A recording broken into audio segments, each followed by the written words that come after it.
bienvenue sur Hashtag Protestant 2.0. Je suis heureuse de vous retrouver en ce mardi le 1er juin à Mittesheim. Je vous propose pour cette journée une lecture issue de l'Ancien Testament. On va au livre d'Ésaïe au chapitre 43. Qui sont les témoins de Dieu? Eh bien, c'est nous tous.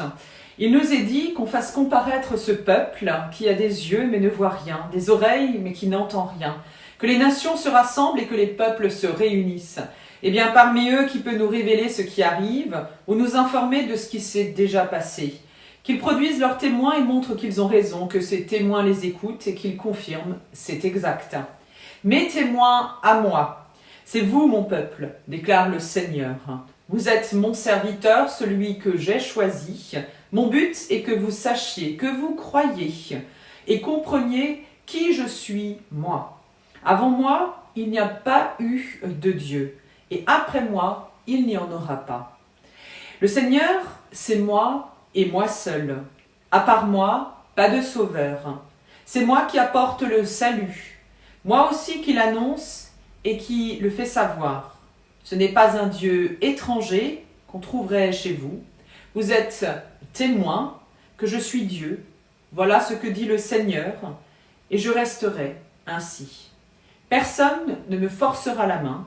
Et ce que je fais, personne ne le changera.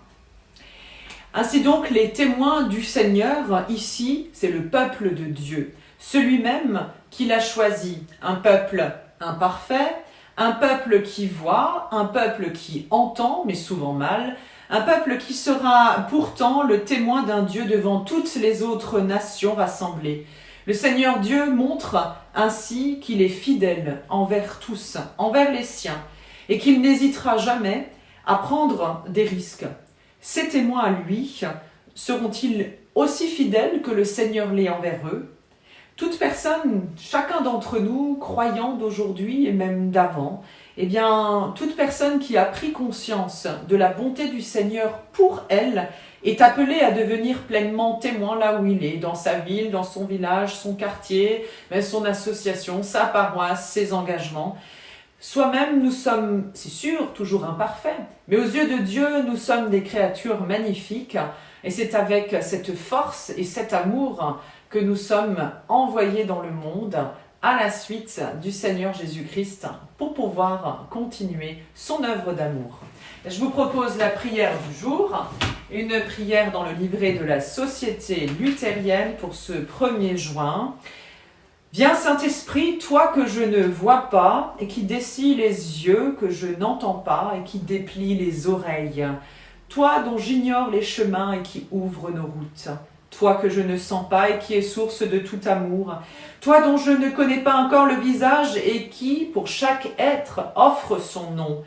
Ô viens Saint-Esprit, souffle de Dieu, grand vent de liberté. Toi qui arrives chargé de l'effluve des prophètes ou des senteurs des psaumes, imprégné des béatitudes, vivifié de la prière des pauvres, toi qui t'es posé sur le Messie et que le Fils expirant sur la croix a transmis aux hommes. Ô viens Saint-Esprit sur toute la face du monde. Amen. Je vous souhaite une super belle journée ensoleillée dans la grâce de notre Seigneur et je vous donne rendez-vous demain matin pour la prière du petit-déj. On se donne rendez-vous chaque jour avec un œil dans le rétro sur ce que nous avons vécu déjà depuis plus d'1 an ensemble.